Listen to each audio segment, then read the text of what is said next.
Hello, everyone. Welcome to episode 8 of the Hassle-Free RE. I'm Dave Menapace, and I'm joined here with my co-host, Kim Menapace.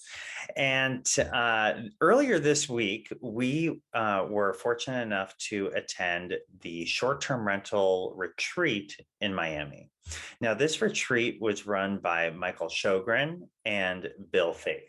So Michael Sjogren is a very successful short-term rental investor, co-host, boutique hotel creator and owner, I guess you would say. And he's done a ton of things in the short-term rental space, along with coaching, mentorship, you name it, he's done it.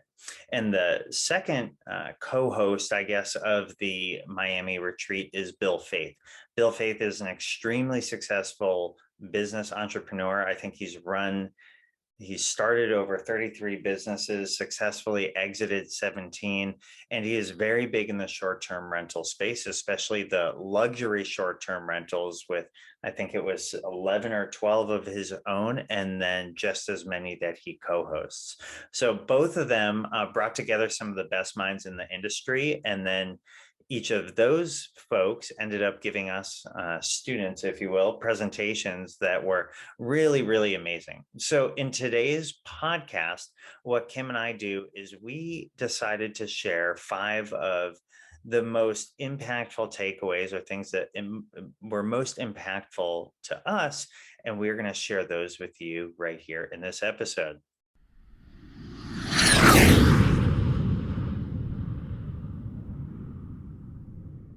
Without further ado, Kim, do you want to introduce the first takeaway? Yeah, so this was a theme throughout a lot of the keynotes, but knowing your numbers is so critical. And I think that in a variety of ways that we mean knowing your numbers. The first one being running your short-term rental like a business. You should really know your profit and loss hardcore down pat by the 5th day of the month, after you've closed the books, knowing what when you were thinking about buying the property, what your plan is to get your investment back. Is it, cash on cash return? Like, what is the strategy of why the numbers work for you now and how you intend to invest that money and then get your investment, back out from the initial amount you put in there. Then there's all these other numbers to think about in terms of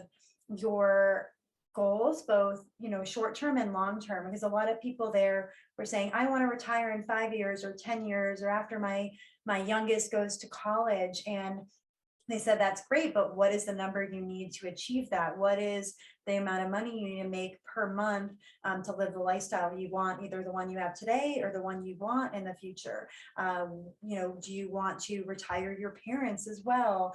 Do you want to travel the world? But you can say all those things, but those are dreams, and making it a reality is really honing in on the numbers that it takes to achieve that.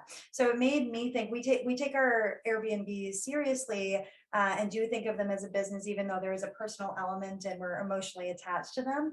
But it made me think a little bit more hardcore and more diligently about really being on ourselves with deadlines on when we're going to get certain reporting and bookkeeping done. And then what are those numbers for a few years out, and then more like 10 years out for us that we want to hit. And it was really cool because we separately wrote down some numbers and goals and deadlines for ourselves, and they were pretty aligned when we compared notes after the sessions. Yeah, and I'll jump in. A lot of what we are going to be talking about today is really for the investor that really wants to scale their portfolio and wants to bring in more properties and wants to do that in a safe way that's manageable. But it's also okay if that isn't your goal. And, but you still, to Kim's point, need to know your numbers. For, I think, really the first at least two, maybe 3 years of running Sunny Days Cottage, our goal was as simple as making sure that our mortgage was covered and getting a free vacation. And that's great. You still need to know what your numbers are. What is the amount each year that you have to make in order to achieve that? And if you're going into it completely blind, it just becomes a really slippery slope. So whether you're sort of the investor that, like I said, you want a free vacation and you want to just offset the mortgage a little bit, it's good to still go into that with a goal. Or especially when I left my W-2 job, I was sort of in a pretty aggressive state, right? Like for us, we wanted to replace one of our two salaries. We wanted to replace my salary. So at that point in time, understanding what that number was and then reverse engineering it so you know how to work towards it. Yeah, you also brought up another point that I hadn't thought or just reminded me of from the conference was also when you think of investments and your return on your investment, once you own the property and you're thinking of amenities to add to it, and could go on a whole other podcast about that. There was something we were brainstorming on the flight, but you might say, oh, if I get a hot tub, I'll make more money per night. So let me just get a hot tub, or let's put in a pool. But even running your numbers for how that'll have an impact for you, because those things can really tip the scales in your favor, but it varies per market.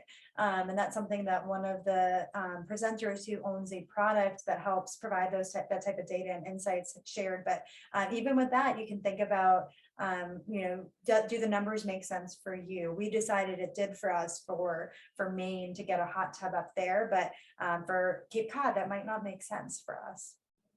And one way, before we go into the next one, but just to build off of that, a lot of people might think, well, how can I figure out how much a hot tub can bring me, or how important is a grill, right? Different things like that, and how things are different in each market. You can talk to local property managers or mentors, or go to like a short-term rental meetup, or there's lots of different ways to be able to understand and learn that. And we won't make that the focus of this podcast. We'll make it another one, but there are resources at your disposal. So the next one is knowing your goals and why. And this was really interesting. There wasn't necessarily a speaker that like completely keyed in. It wasn't the focus of any one speaker's presentation, but it was a very big topic of discussion with some of the folks that have retired, their parents and themselves, and they're younger than us. Especially for somebody like me who has a lot of irons in the fire when it comes to real estate, whether it's long-term rentals, short-term rentals, coaching. Obviously I'm an agent. That takes up a good chunk of my time. I really enjoy putting a lot of focus into that business. So just understanding kind of like why I'm doing the short-term rentals, why I'm doing the investments, and really sort of being true to myself as to what do I want now? What do I want 5 years from now? And more of a personal story. Before I went into real estate full time, I was trying to juggle a lot of things, right? And I really saw real estate as a way to sort of bring some happiness back into my life and our lives. And so for me, doing real estate has been very personal, and fortunately for us, it's worked out pretty well. But it is really important before you get on this train of trying to buy a bunch of short-term rentals and do all these things in the real estate space, is to really sit down and think about why. And if it's something that you and your partner want to achieve together, really working through that piece of it too, because when somebody chases their dreams, but it becomes sort of a tension builder between two people, it can be really hard to achieve those goals. So just quick plug, always make sure you're on the same page as your life partner or whoever else might have a say in how you're deploying money or spending your time. Want to do the next one? Yes. So the third takeaway that we had from the short-term rental conference in Miami was having systems and scaling. So for example, the speaker Mike had explained how he scaled from having a W-2 job as a CPA to running, I think it was 8 short-term rentals before he hired a virtual assistant, and then he kept growing and scaling from there, and now is into boutique hotels. Which is super cool, by the way. Yeah, that was a very cool case study they covered there. But scaling back and just thinking about the day-to-day of how it affects Dave and I and other short-term rental owners who own one property or a couple or even several and are all managing it themselves. You're always on your phone messaging guests. Dave is just on the phone with a guest for our house in Maine. They were using the code on the wrong lockbox thing. So like you're just always That's my fault. That is my fault, not the guest's fault. Yeah, so you're a slave to your phone. You're coordinating guest communication questions, the cleaners, any maintenance items, and so that it can only get you so far, and it can also take away from your why if you're doing this for your family, for being free from your W-2, so you have more flexibility, et cetera, that it could actually compete with those goals. So they were emphasizing that having systems to scale is going to be critical to get to the level of success that you might want in the time period that's pretty aggressive. And we knew this, and we had started to dabble into recording videos of how we do certain things. For example, in Cape Cod. And I was going to say, if you could, I know you're about to go into this, systems can take a whole bunch of different complexities. They can be very simple systems, like making sure I tell people which lock to use, to things that are a little bit more complex. But yeah, could you dive into and sort of kind of brush the sheets back a little bit on what a system is, why somebody uses it, and especially if they want to scale and eventually have somebody be a manager under them, how those systems can help that person be successful? I think systems are, I should say, there's tasks and activities to keep everything running. And systems and processes are the lifeblood of that. And if, say, we wanted to go on vacation to Hawaii and go off the grid and be off our phones for a month, would everything function and operate the way it should? So that's everything from, updating pricing or, messaging with cleaners when a guest books to make sure that they got the new booking and understand when they have to check, come in and turn over the place. So I think that's what I think of systems and processes is all the little crossing T's, dotting I's, both big maintenance items and then the day-to-day tactical communication with a number of parties that are involved in that. Is that where you're trying to get at there? Yeah, and I think that there's less time-sensitive things like the end of month reporting, the tax filing that I was talking about. So in Cape Cod, every month we have to submit a form to confirm what our revenues were for all our bookings.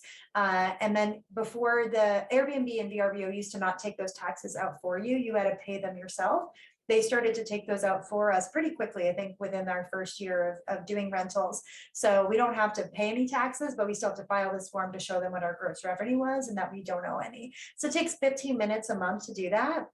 Is that the best use of my time, going in and pulling all the revenue numbers, putting it in the spreadsheet, entering the certificate number that Mass Tax gave me into their portal and spewing out that information and confirming that I don't owe taxes that month? No. So what Mike's advice is take inventory of what you're doing for 2 weeks straight. Every 15 minutes, document what you're doing, and I guess in categories of, is this self-care, is this business, is this family time, etc. And then anytime you're doing that business work, record a video. Loom is a very popular software for that.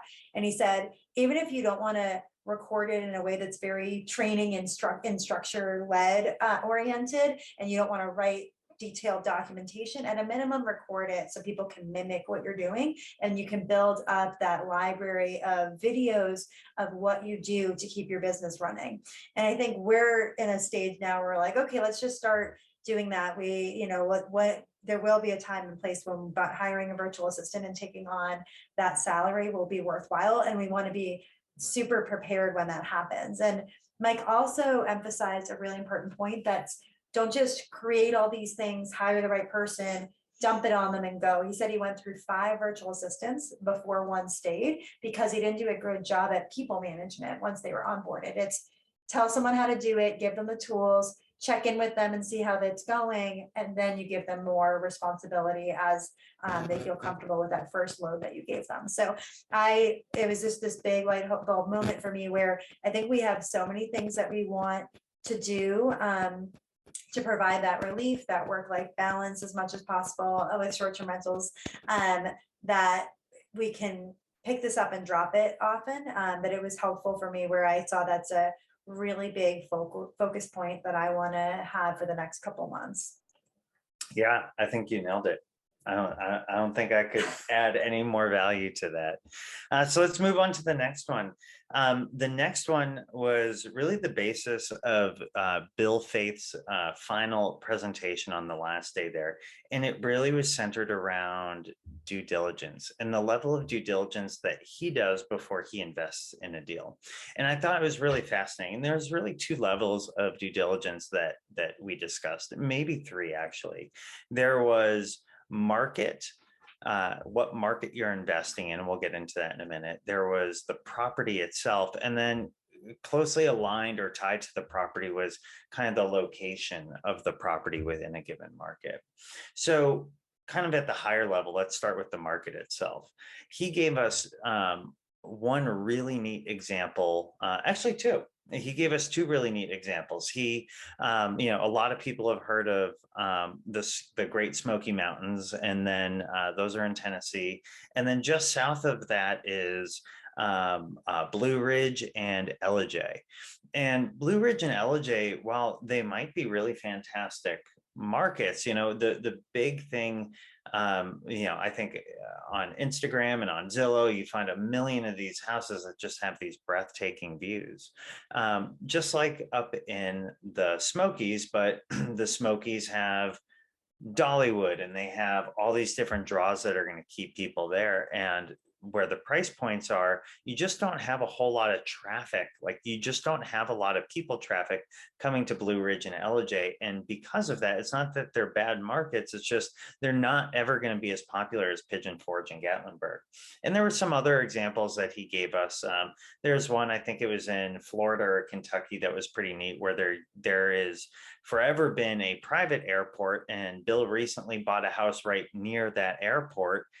Why did he do that? Well, it turns out commercial flights are going to start going there in the next, I think it was like 6 or 9 months. It was March of 2023. They'll start going there. Perfect. I think it was Alabama or Mississippi. It was one of those. I can't remember exactly which one. It's in my notes.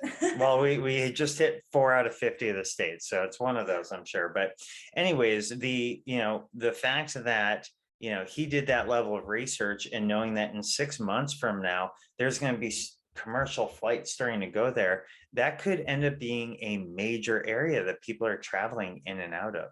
But if you're just looking on Zillow for a nice house or what have you, you would never know that. And honestly, your agent might never know that. And let's be honest, especially if you're going to be investing out of state, not only is it important for you as the investor to know these types of things, but it's really important for you to be working with an agent who knows these same things or can bring that value to you as the investor / buyer. So I thought it was really fascinating. We don't have to get too deep into it, but really understanding what's happening in the market, understanding what like the regulations are, and if there has been any,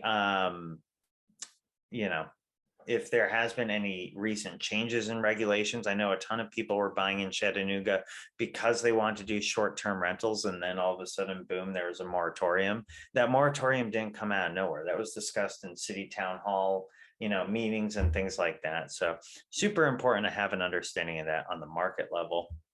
And then on the property level, this is incredibly important, right? You need to really understand what is it about each market that is bringing people, that would bring people to your house within that market.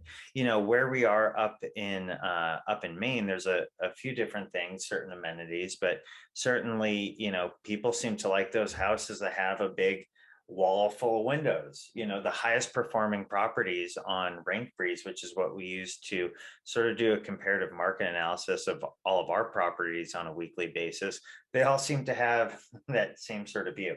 That's a big thing about that house. If you go down into Cape Cod in Dennisport, there's a road called Lower County Road, and every house that's south of that is much closer to the beach. And then right on the other side of that road, which is a busy road, everything north of that creates a bit of a barrier. It's a little harder for people to get to the beach there. They So typically drive instead. yeah, they typically drive. They then have to spend money for parking. And so for their understanding of that about like the location of those properties is super, super important, because two houses that are just across the street from each other are going to make two totally different amounts of money, right?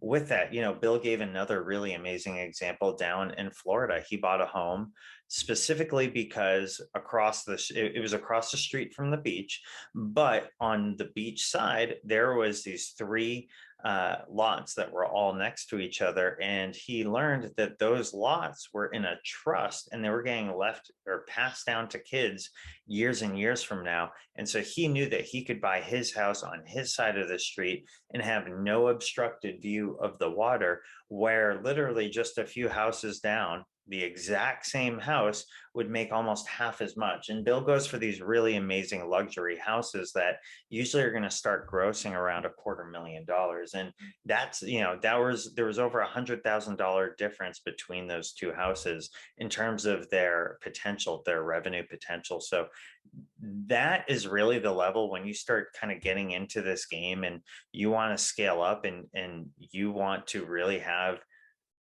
mitigate risk when buying a house. This is how you do it. And the best part is all of this stuff that we're describing as it relates to due diligence is free. It costs no money. It does cost time. So that really, really resonated with me, especially as, we're going to continue on our journey of buying short-term rentals, but also managing short-term rentals and setting expectations with customers as to how much money they can make.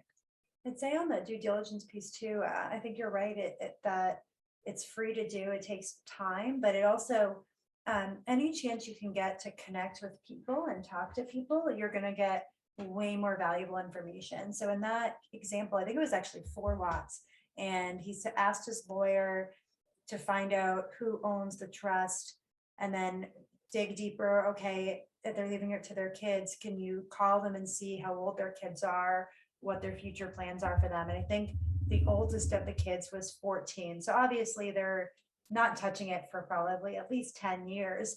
So that's how he was able to make that informed decision to purchase that house.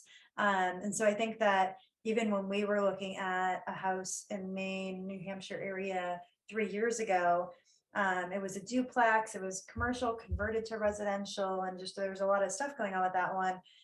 We called the agent and it turned out he was the owner, and he just told us a lot of stuff about it and explained that because we didn't realize from the listing information that it was commercial. And so if they outlawed short-term rentals in North Conway, this house could be, you could argue this house was commercial because it already had a commercial license. So I just think any chance you can get to talk with people on the phone and connect person to person, you're going to have really very valuable conversations and get way better data than you can just being behind a computer screen.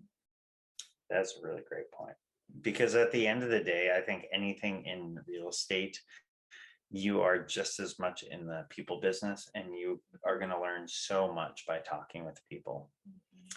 All right, the last one. So this was actually kind of a side conversation after one of the keynotes, and this comment really resonated with me, and I've been mulling it over for the last 3 days since we got back from the conference. So the comment was, there's budget short-term rentals, there's luxury, and then there's middle of the road. And their advice was, don't be middle of the road, go for luxury. That's where it's at. That's where you get more bang for your buck, more bang for your buck for your time. And they said, hey, if there is a downturn in the market and someone is worth $1 million and they lose 20%, they're going to be fine and they're still going to go on vacation. If someone makes 100 grand a year and they lose 20%, they're going to be a little bit more conservative and tighter with how they deploy their money and their vacation and their disposable income. And it just really resonated with me in thinking about when we do our third deal, what I really do want to be smart and deploy a tactic on a place that is going to that luxury state, because those big risks and big moves can have big rewards as well. Mike had talked a lot about this property near Disney World that I think he put in $300,000 of renovations and made it an awesome 11-bedroom place with themed rooms. There's a cool Frozen themed room and all the Disney movie character rooms. And he said it was a scary bet. He put almost $500,000 of his own personal money into the investment and then did the $300,000 renovation after that. And it's doing phenomenally. It's 9 minutes from Disney World. So I think he said it's set to grow somewhere around like 400 grand. I mean, yeah, it's insane. It broke those tools that are used to calculate how much a house is making. It's doing incredible. Yeah, and he said if you look at the comps of houses in that same neighborhood, they wouldn't justify the actual revenue he's seeing now, but he knew he had to differentiate enough and took a gamble to do that. And said houses that are a couple streets over that are 15,000 square feet do even better. But he was able to do that renovation and investment in a house that's just below that crazy, luxury neighborhood and still make a killing at it. And I think for Dave and I, when I reflected on our two properties, Sunny Days Cottage is, we talked about it, it's a 500 square foot house in Cape Cod. I think the assessment is 80% of the value of the house assessment is the land, not even the property. And I said, that's definitely a budget vacation for people, but we like that. We like that it makes the Cape accessible for small families, for couples, and it's walking distance to the beach and has the charm of our neighborhood and all of our neighbors that we adore. So we have a budget house, and then we have a middle of the road, I wouldn't say Logan's Lodge is luxury by any means, but it's definitely moving on the spectrum up there. So I think that plays into how the maintenance of it goes, how the type of clientele we get. I think we, talked about how we've gone through a couple of cleaning companies in the Cape, and our cleaning company now is working so far, and they don't make a lot of money on us per cleaning though, and we need to balance the getting the clean to our standards and for the guest standards, but also not making the cleaning fee so egregious that people don't want to book when they see a $200 cleaning fee and like $135 a night rate. They're going to be like, what the hell? So I think that we're definitely stuck in that budget mentality with the clientele that is attracted to that and the size of it.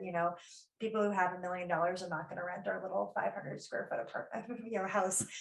So I think that it was really cool to think about that and reflecting on our current state of our properties, and then also future planning. And because I do want to be more in those bigger bets, luxury short-term rentals. Because I also think there's some new problems and challenges you have, but I also think there's some that go away, like having egregious cleaning fees. Like it's a little bit more expected that they're more expensive, and the quality that you get from the cleaners is going to be up there.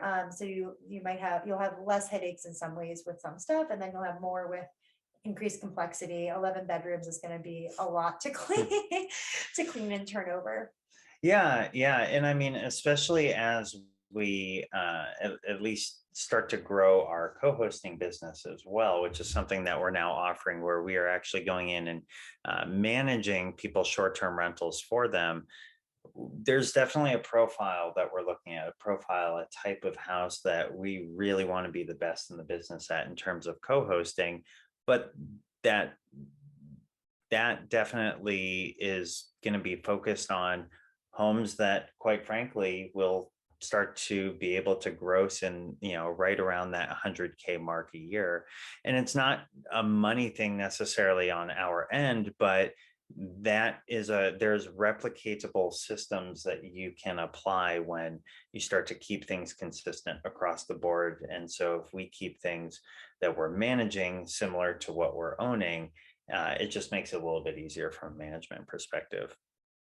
So let's just run through those real quick again. The first one was knowing your numbers on every level, from profit and loss to where do you want to retire, and reverse engineer that. Knowing your goals and why, your systems and how you're going to implement systems in order to scale safely. Due diligence and the importance of doing due diligence at the market, property, and location of the property level. And then finally, just that interesting point about luxury versus budget. And again, all of these are really going to be more centric to those that want to buy more than one vacation rental, right?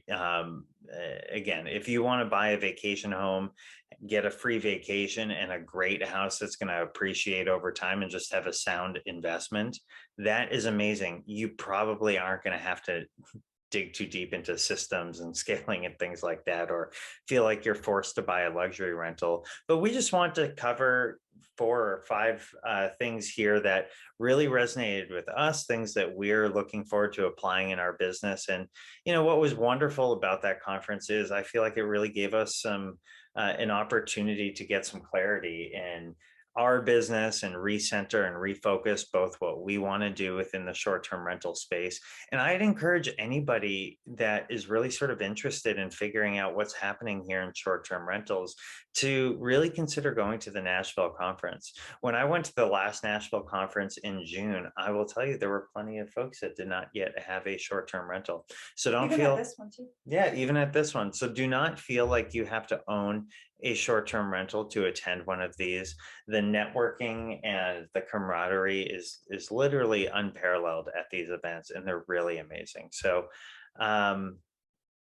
with that, did I miss anything? Anything we should throw in there? No, I think that's it. We wanted to get a podcast out pretty quickly from coming back. I think while we still have the conference high lingering over us. So definitely provide feedback. There's probably a dozen other takeaways that we have from the conference that will probably sprinkle into upcoming content, but feel free to reach out to either of us if you have questions or comments or things you want more of.